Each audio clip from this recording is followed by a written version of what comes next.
eu queria conversar com vocês de uma pesquisa que saiu nos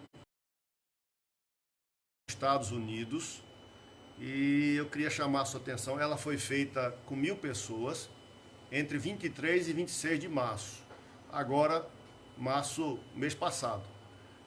Foi feito por um instituto e veja, eu quero chamar a sua atenção, para você perceber, para a gente entrar no assunto e podermos conversar essa noite sobre isso. Olha, presta atenção. Essa pesquisa detectou que lá nos Estados Unidos se aumentou o interesse das pessoas em assuntos espirituais. Ele diz assim, os resultados são claros. Essa crise global sem precedentes está fazendo com que os americanos comecem a ler a Bíblia e a ouvir o ensino da Bíblia e as pregações online, mesmo aqueles que geralmente não faziam. Que procurem na internet o ensino da profecia bíblica e o futuro de Deus para a humanidade. E participe de conversas mais espirituais com familiares e amigos, disse o Rosenberg, que é o fundador do Instituto. Aí ele diz assim, outro dado da pesquisa aponta que entre os que acreditam que a atual crise é um alerta de volta à fé em Deus, 22% não são cristãos e 40% são cristãos. E aí ele diz assim, esses tempos não são comuns. Os americanos confinados estão ansiosos, é compreensível. No entanto, milhões estão se voltando para Deus, a Bíblia e as pregações em busca de respostas. Algumas dessas pessoas estão buscando a Deus, buscando a palavra pela primeira vez. O levantamento também indica que quase um terço de todos os americanos, 29%, acredita que essa crise indica que estamos vivendo o que a Bíblia chama de últimos dias. Essa é uma pesquisa recente e eu queria justamente conversar com vocês sobre isso que está colocando aí. Pastor, nós estamos nos últimos dias. O que é que essa pandemia, o que é que essa situação que nós estamos vivenciando nos ensina? O que é que ela nos mostra? Qual é a lição que você que está em casa, que está me ouvindo, qual é a lição que a Bíblia diz que nós devemos atentar? Veja, a Bíblia fala de que antes da vinda dele haveriam sinais. Os sinais seriam, o Senhor Jesus elencou alguns sinais, e dentre os sinais nós temos epidemia em vários lugares. Eu já citei para vocês lá no Evangelho de Lucas, está na Escritura. Está na minha Bíblia, está na Bíblia Católica, na Bíblia Evangélica, está na Bíblia. Se abrir a internet você vai encontrar isso, certo? Mas que lições eu preciso tirar para a minha vida? Tá certo?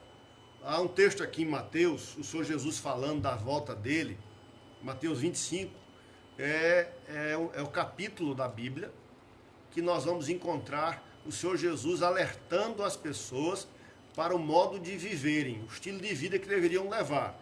Então ele fala da parábola das 10 virgens, ele fala da parábola dos talentos, e ele fala justamente dessas situações, não é? Mateus 24, ele já começa a falar sobre isso, Mateus 24 e 25, que é a pergunta que é feita a ele, quando é que vai acontecer essas coisas, quando é que vai acontecer, ele vai falar do princípio das dores, das situações que as pessoas vão viver. E tem uma palavra que me chama a atenção, que eu queria colocar para você. Ele diz assim, capítulo 24 de Mateus, verso 37. 36 ele diz assim, a respeito daquele dia e hora ninguém sabe. Então é inútil, eu já falei com vocês, a gente tentar estipular uma data para a vinda de Jesus. É inútil. Daquele dia e hora ninguém sabe. No versículo 37 ele diz assim, pois assim como foi nos dias de Noé, também será a vinda do Filho do Homem. E a gente precisa entender que a Noé foi aquele homem que vivenciou aquele hecatombe, aquela catástrofe de ordem mundial, não é? Ordem mundial. Muitas pessoas dizem que aquilo ali foi local, mas não foi. A história registra que tanto índios como povos que viviam em outras regiões, na sua história, eles relatam a história de um dilúvio, né? E aí nós vamos lá para Gênesis, capítulo 6, que é que eu quero chamar a sua atenção nessa noite. Chamar a sua atenção nessa noite. Como era a situação na época de Noé? Gênesis 6 diz assim: viu o Senhor que a maldade do homem, Gênesis 6:5, viu o Senhor que a maldade do homem se havia multiplicado na terra e que era continuamente mal todo o desígnio do coração do homem. Certo? Capítulo 6, verso 11, diz assim: a terra estava corrompida à vista de Deus e cheia de violência. Essa era a situação na época de Noé. Muita violência, a maldade do coração do homem de maneira desenfreada, e aí eu e você, nós precisamos entender uma verdade bíblica. Quem acha e quem diz que Deus não tem o controle, não sabe o que está falando. A Bíblia diz que Deus tem o controle de todas as coisas. Ele está sentado no alto e sublime trono. Deus tem o controle de todas as variantes desse mundo.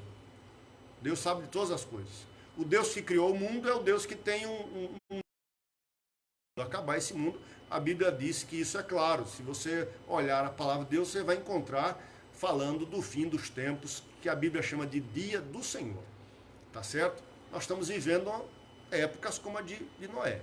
Muita violência, muita corrupção, maldade que tem aumentado, mas mesmo assim a Bíblia diz que o dilúvio só viria centenas de anos depois. Noé recebeu a incumbência de construir uma arca, e durante aquele tempo que Noé construiu a arca, Noé foi o pregador para chamar as pessoas a abrir os seus olhos e voltar para Deus, voltarem-se para Deus. 120 anos a Bíblia diz que Noé fez isso. Então, aquele tempo foi um tempo, era o tempo do fim, Deus ia dar um fim àquela maldade, Deus ia recomeçar tudo, mas, primeira coisa que eu quero lhe dizer, a Bíblia diz que Deus não se deixa escarnecer, e Deus não tem como se zombar. Se o homem semeia, ele vai colher. Talvez ele não colha aqui, nessa justiça humana, mas o Senhor Deus, Ele está atento a cada coisa que se passa nesse mundo, e todos nós haveremos de prestar contas a Ele. Tá certo? Então, essa é a primeira verdade que eu queria dizer. Então, tudo que um homem faz de maneira desenfreada, esse homem que foi criado por Deus, esse homem um dia vai prestar contas a Deus. Essa é a primeira verdade. E essa humanidade toda também vai prestar contas, e a Bíblia diz que esse dia vai ser chamado o dia do Senhor. Primeira verdade.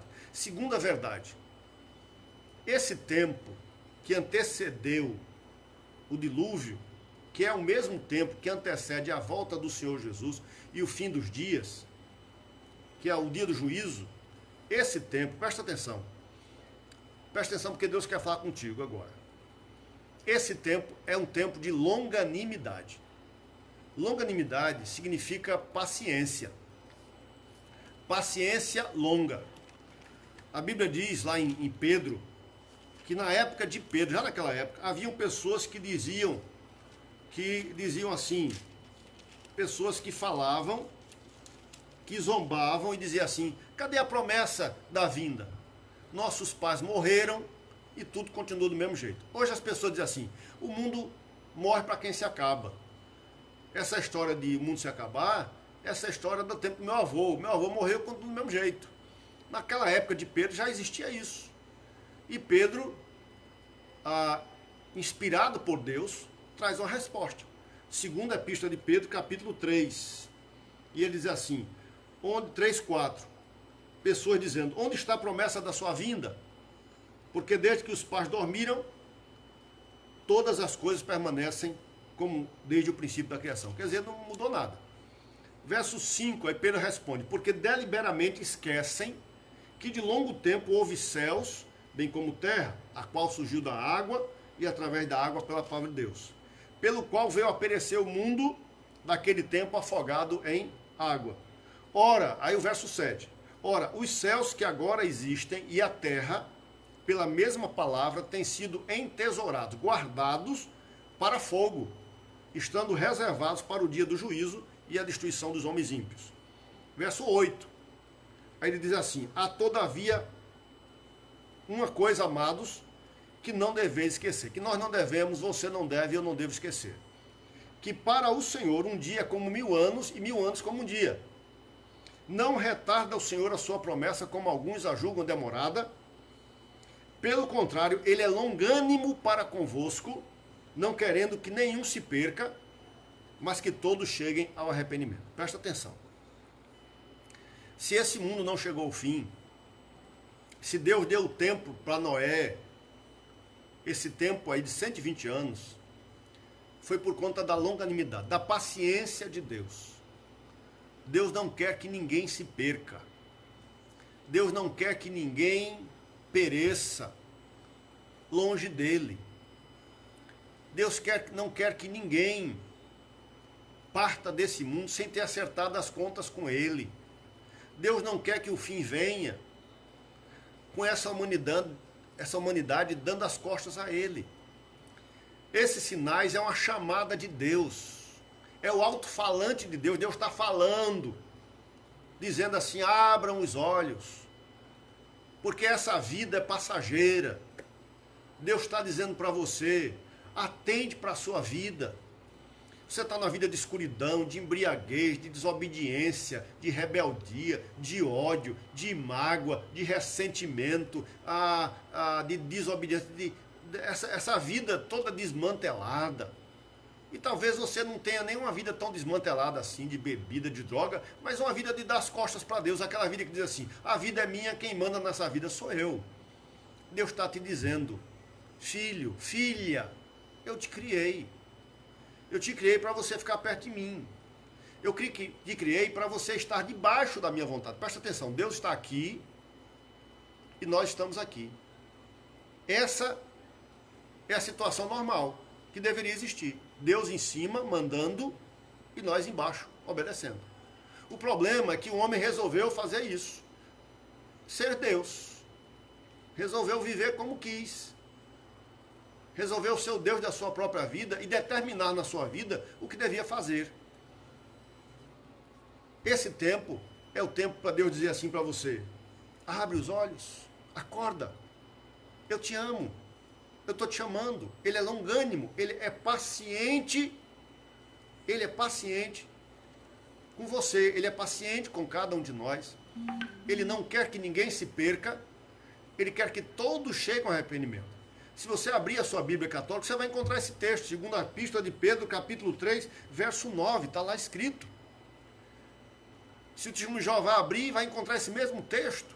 Se o evangélico abrir, vai encontrar o mesmo texto. Não tem como, está aí na Bíblia. Talvez as palavras sejam um pouco diferentes, mas o sentido vai ser igual. Então, é o tempo de longanimidade. Deus está tendo paciência, Deus está chamando você, é o tempo de Deus chamar você. Você abrir os seus olhos, deixar essa vida efêmera, se apegar a coisas, você está se apegando a coisas efêmeras. O que é uma coisa efêmera? Uma coisa que passa. Está deixando de lado os valores eternos.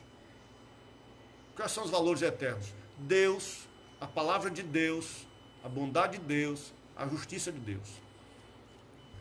Essa é a primeira palavra. A segunda palavra eu vou encontrar também aqui em Pedro.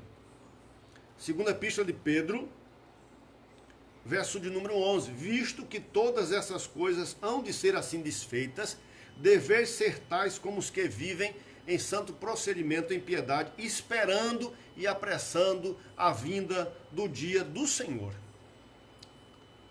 Para aqueles que não têm uma relação com Deus, a primeira palavra que eu disse foi longanimidade. Deus está te chamando.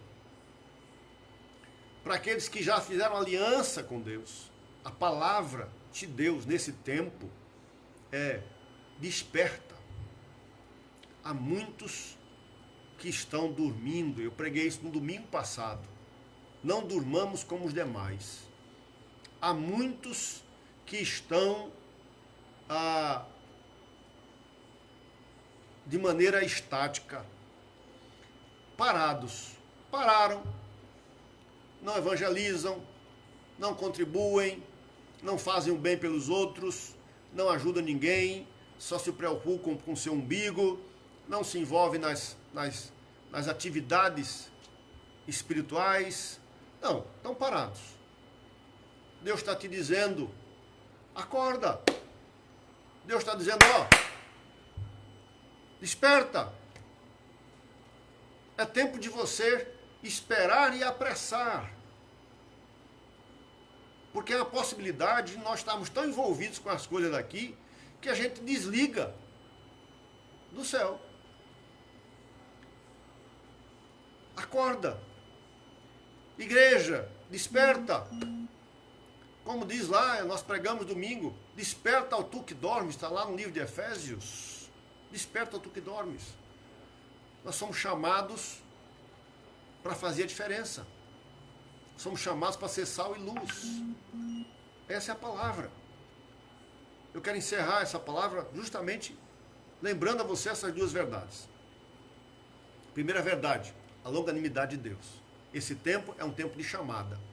Deus está chamando, como Noé chamou aquela geração, e a geração não ouviu Noé, e a Bíblia diz que, veja, quando a porta da arca se fechou, porque ela foi selada por fora por Deus, as pessoas, quando viram a chuva vir, correram, mas não tinha mais o que fazer. Correram, mas não havia mais graça. O tempo da graça tinha terminado. Esse tempo é o tempo da graça de Deus. É o tempo da longanimidade de Deus. É o tempo da paciência de Deus. Não importa o seu pecado, o seu problema, o quanto você entrou no poço da perdição, o quanto você se envolveu com pecado, com morte, com assassinato, o que quer que você tenha se envolvido, há perdão. Há perdão lá na cruz do Calvário. Há perdão. Deus é um Deus de perdão. Primeira palavra. A segunda palavra é a palavra de preparo, de despertar, acordar.